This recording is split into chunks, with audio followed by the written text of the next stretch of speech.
ప్రభు అయిన యేసుక్రీస్తు నామమున మీ అందరికీ శుభవందనములు. ఈ దినకాల ధ్యానముగా కొలసీలకు రాసిన పత్రిక 3వ అధ్యాయము 21వ వచనాన్ని ధ్యానం చేద్దాం.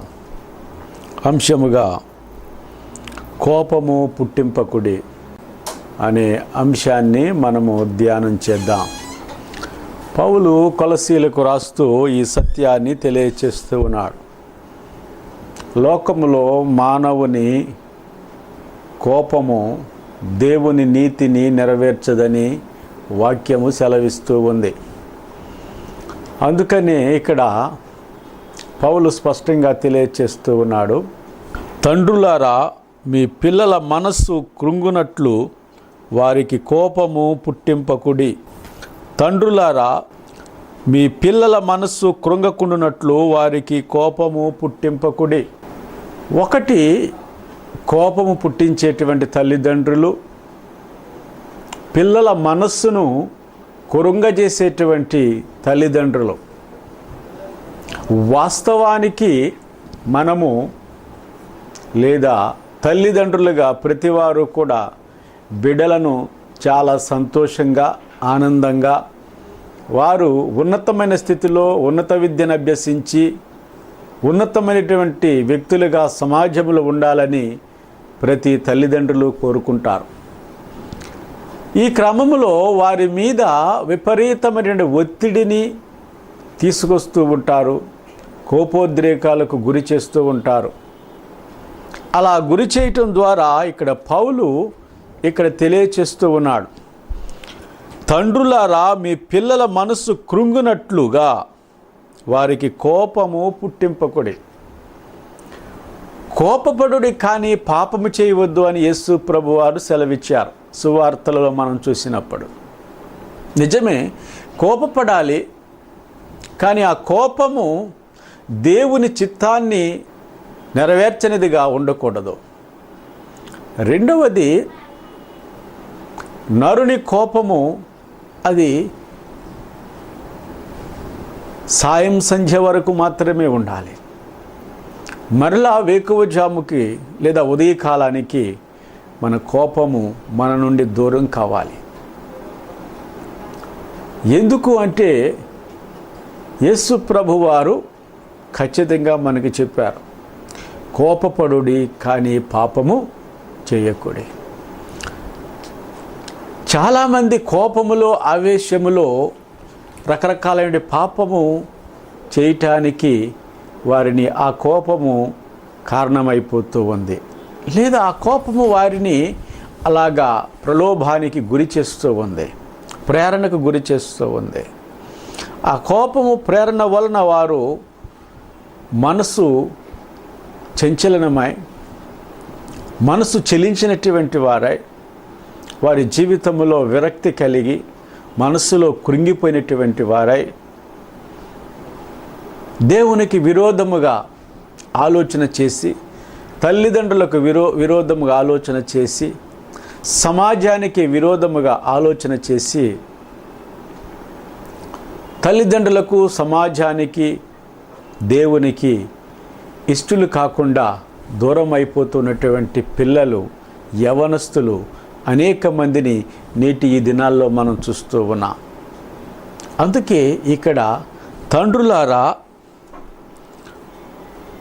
మీ పిల్లలు మనస్సు కృంగకుండునట్లు వారికి కోపము పుట్టింపకుడి అని పౌలు స్పష్టంగా తెలియచేస్తూ ఉన్నారు. మరొకసారి ఎందుకు వాక్యాన్ని ధ్యానం చేస్తున్నాం లేదా చెప్తున్నానంటే, చదువుతున్నానంటే, ప్రతి కుటుంబంలోనూ, ప్రతి జీవితంలోనూ ఇది సహజం. పిల్లల మీద కోపపడటం, తల్లిదండ్రులుగా మనము కోపపడకపోతే మరెవరు కోపపడతారు అనేటువంటిది ఒక అంశం. నా పిల్లలు అని భార్య అంటే, నా పిల్లలు అని భర్త అంటే, కోపపడవద్దు అని ఒకరు అంటే, ఒకరు కోపపడితే అది వివాదమే అవుతుంది. వారి జీవితము, వారి భవిష్యత్తు అగమ్యగోచరంగా మారుతుంది. ఇక్కడ మనము గమనించవలసిన విషయం ఏమిటి అంటే, తల్లిదండ్రులుగా, పెద్దలుగా కోపపడుడి కానీ వారి మనస్సు కృంగకుండునట్లుగా, వారి మనస్సు కృంగకుండునట్లుగా. చాలామంది గర్వముతో అనుకుంటూ ఉంటారు, నేను చాలా కోపపడ్డాను, ఆవేశపడ్డాను, మా వాడిని తిట్టాను, మా అమ్మాయిని తిట్టాను, ఇక మరలా అటువంటి మాటలు మాట్లాడకుండా, అటువంటి పనులు చేయకుండా అని అనుకుంటారు. కానీ దానికంటే ప్రభువు చెప్పినటువంటి మార్గములో మనం బిడ్డలను హెచ్చరించినప్పుడు, నడిపించినప్పుడు దేవుని యొక్క భయములో వారు పెరగటానికి అది తోడ్పడుతుంది. చూడండి, బైబిల్ గ్రంథములో మనకు అనేకమైనటువంటి ఉదాహరణలు ఉన్నాయి. ఎంతోమంది మాదిరి మనకు ఉన్నారు. బిడ్డలను పెంచినటువంటి వారు ఉన్నారు. అనేక మంది దైవజనులు, దేవుని సన్నిధిలో పెరిగినటువంటి గొప్ప దైవజనులు ఉన్నారు ప్రపంచవ్యాప్తంగా. వీరందరి యొక్క జీవితంలో మనం చూసినప్పుడు మనకి ఒకటి అర్థం కావాలి. అది ఏమిటి అంటే, వారి జీవితంలో వారు కోపాన్ని చూడలేదా? వారి మీద ఎవరూ కోపపడలేదా అంటే కోపపడ్డారు. కానీ కోపపడిన ప్రతిసారి వారి కృంగినటువంటి మనస్సుకు వారు మరలా స్వస్థత చేకూర్చారు.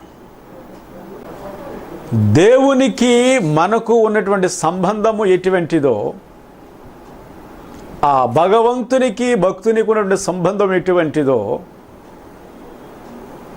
అలాగే తండ్రి బిడ్డలు లేదా తల్లిదండ్రులు బిడ్డలకు ఉన్నటువంటి సంబంధము కూడా అంత పవిత్రమైనటువంటిది, అది ప్రత్యేకమైనటువంటిది.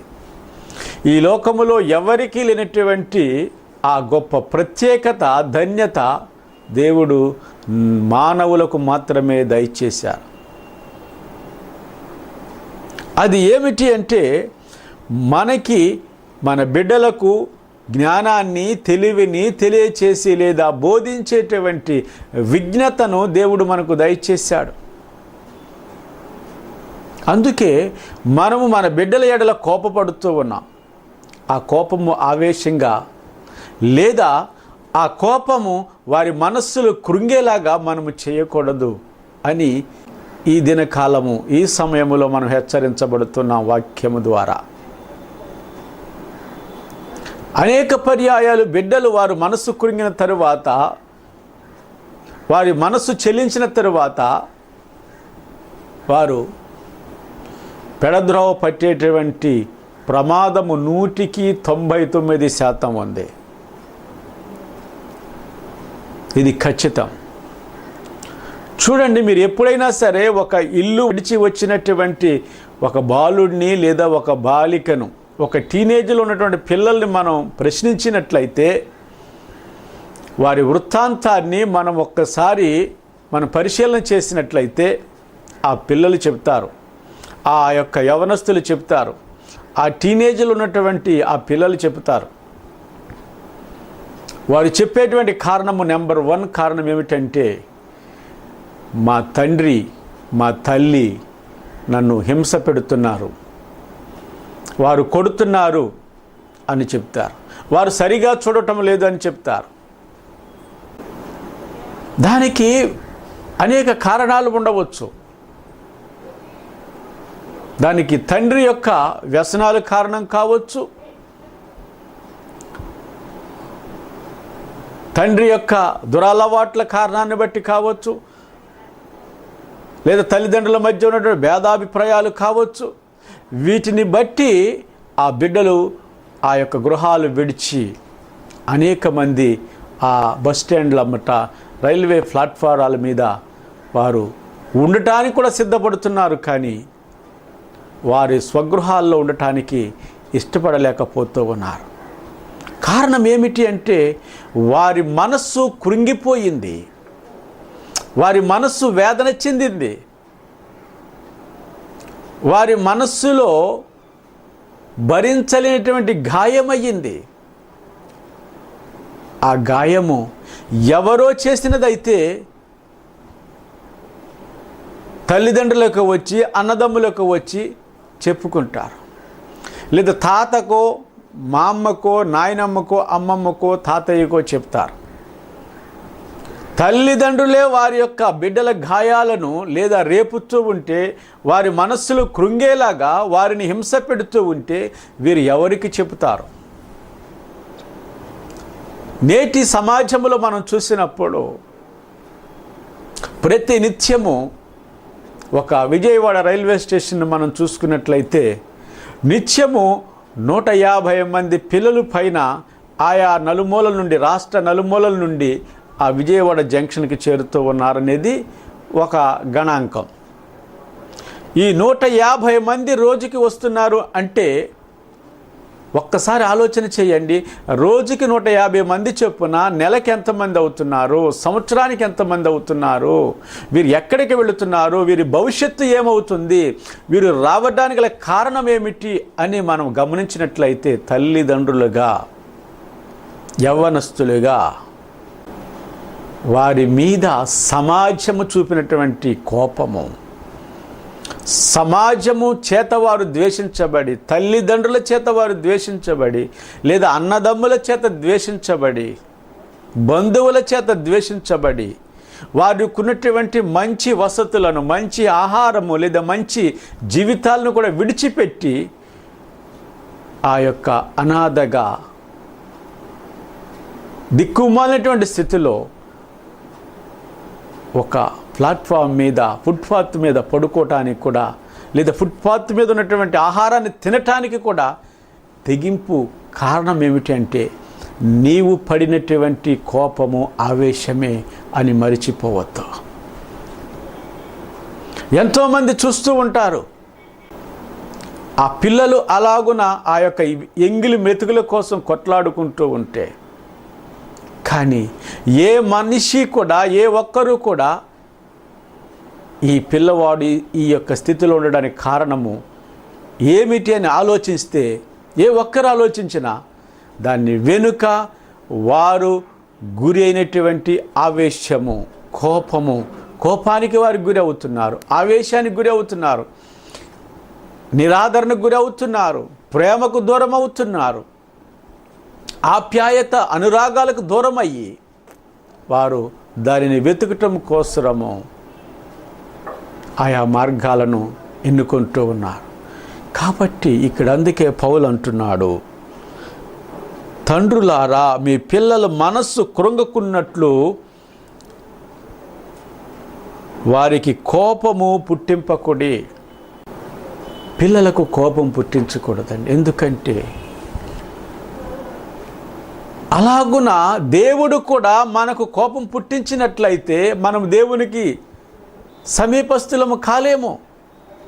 యెషయా ప్రవక్త అందుకంటాడు, ఆయన ఎల్లప్పుడూ కోపపడేటువంటి వాడు కాదు. దేవుడు ఎప్పుడు కూడా కోపపడడండి. దేవుడు ఎప్పుడు కూడా నిన్ను చేరదీసేవాడు, నిన్ను ఆప్యాయముగా ప్రేమతో హక్కున చేర్చుకోవాలని తన దయగలిగినటువంటి చూపుతో, దయగలిగినటువంటి హస్తముతో నిన్ను కౌగలించి నిన్ను ఆదరించాలి అని ఆ ప్రభు ఎప్పుడు కోరుకుంటారే కానీ నిన్ను త్రోసివేయాలని కానీ, నిన్ను నిరాదరించాలని కానీ, నీ మీద కోపపడాలని కానీ ఎప్పుడూ లేదండి. అందుకే ఆయన ఎప్పుడూ కోపపడేటువంటి వాడు కాదు. ప్రభువు ఎల్లప్పుడూ కోపపడేటువంటి వాడు కాదు. దేవుడు ఎప్పుడు కోపపడేటువంటి వాడు కాదు.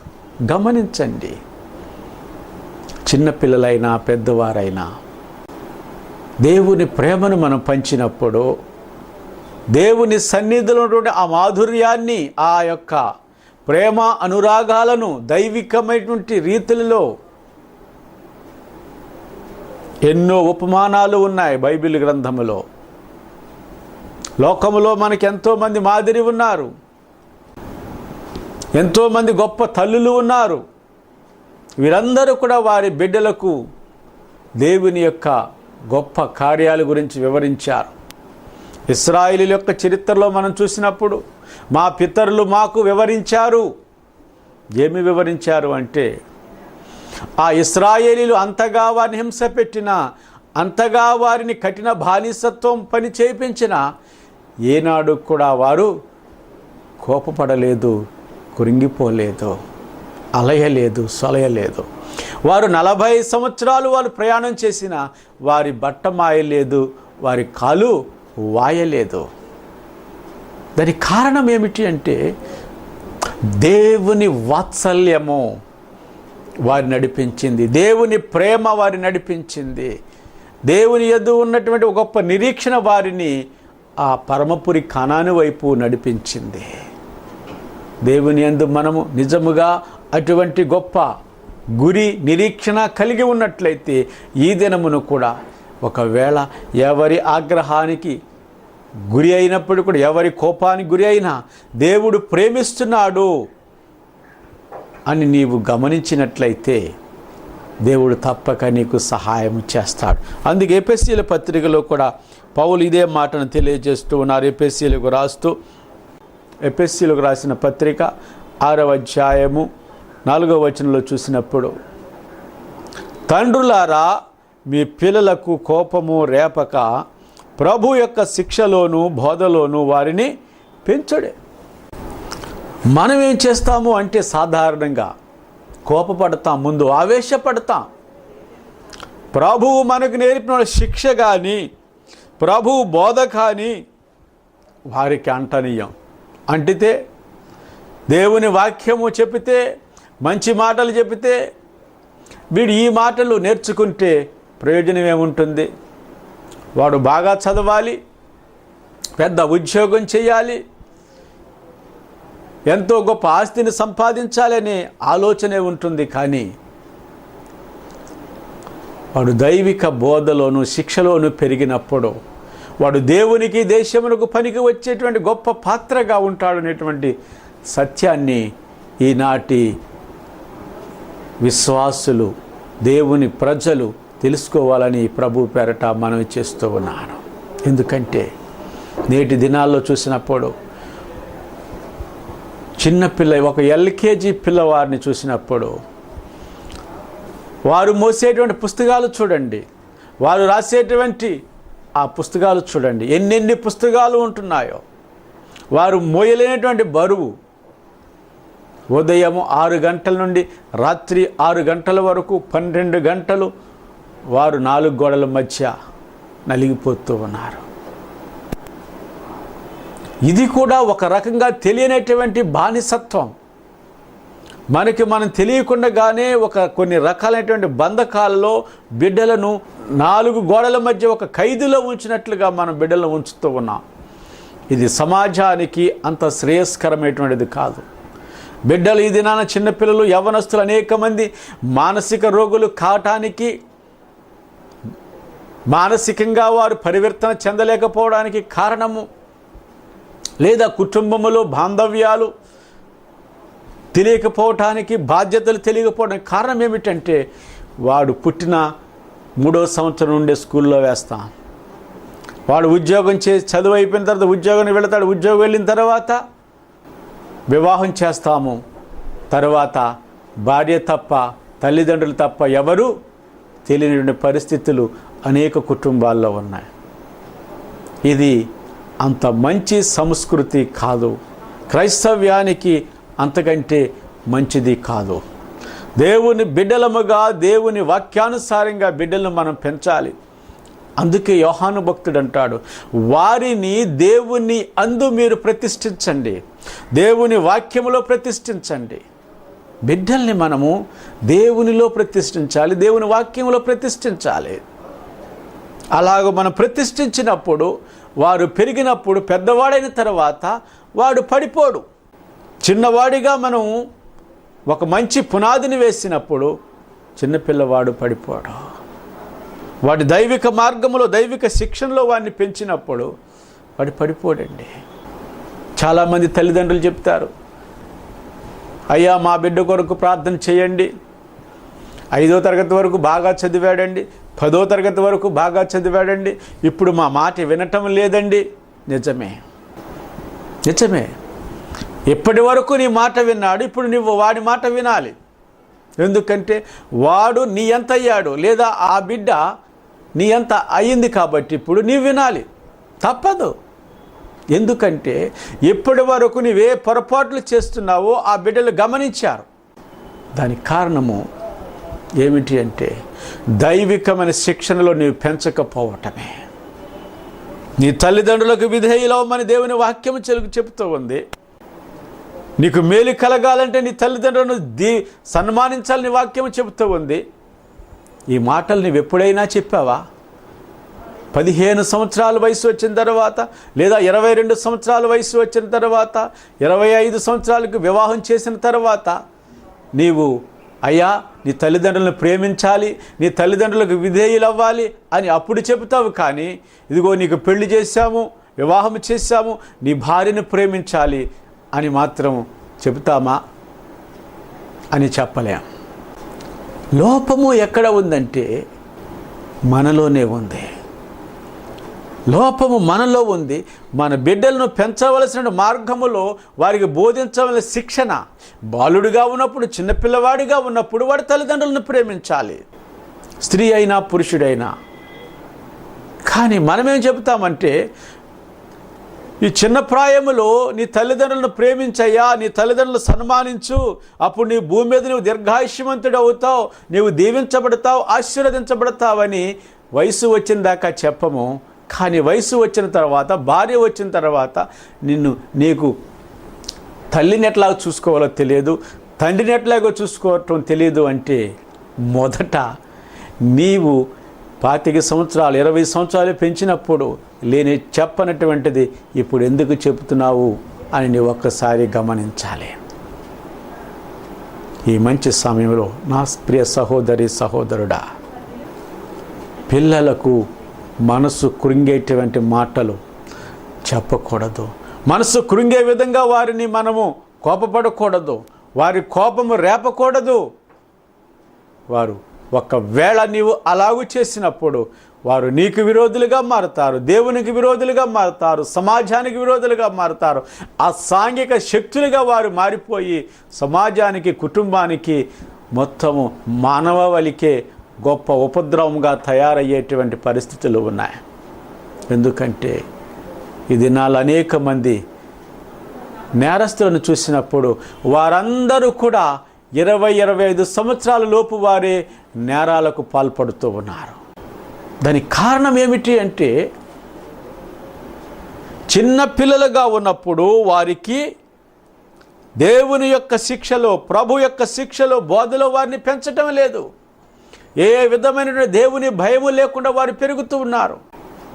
ఎంతసేపు కూడా ఈ లోక సంబంధమైన విషయాలు, చదువు గురించే మనం చెప్తున్నాము. కానీ కనీసము మోరల్ వాల్యూస్ గురించి కూడా చెప్పటం లేదు. ఇదివరకు దినాల్లో చూసినప్పుడు స్కూళ్ళల్లో మోరల్ పీరియడ్ అని ఉండేది, ఏదో ఒక నీతి కథ చెప్పేవారు. ఈ రోజును చూస్తే ఎన్ని స్కూళ్ళలో, పాఠశాలల్లో మోరల్ పీరియడ్స్ ఉంటున్నాయి. నీతి కథలు ఏ స్కూల్లో చెప్తున్నారు.